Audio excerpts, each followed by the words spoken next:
GPS compassing is taking two GPS antennas and using them on a baseline with one another to give yourself a heading.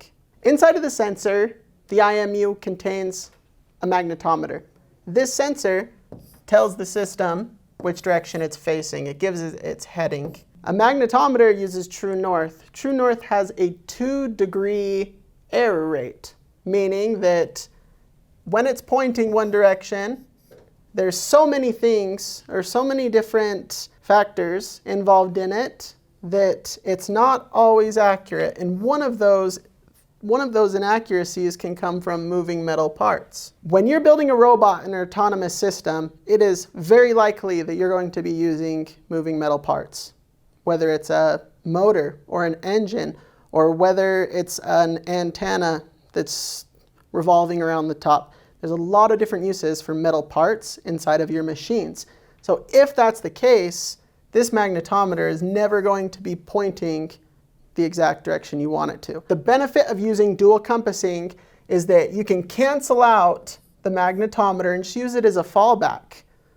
And you can put two GPS antennas on top of this robot on a baseline. And if they're 1 meter apart, your accuracy is 0.3 degrees. So it goes from 2 degrees using this magnetometer that has all of this interference from the motors or the moving metal parts, and you're able to take that. You're no longer using a magnet-based system. You are now using a GPS-based system, and it's giving you 0.3 degrees of accuracy, which is significantly higher than that of the magnetometer.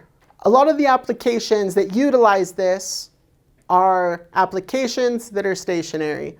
This is because, unfortunately, with our current system, you're unable to do RTK and dual compassing simultaneously.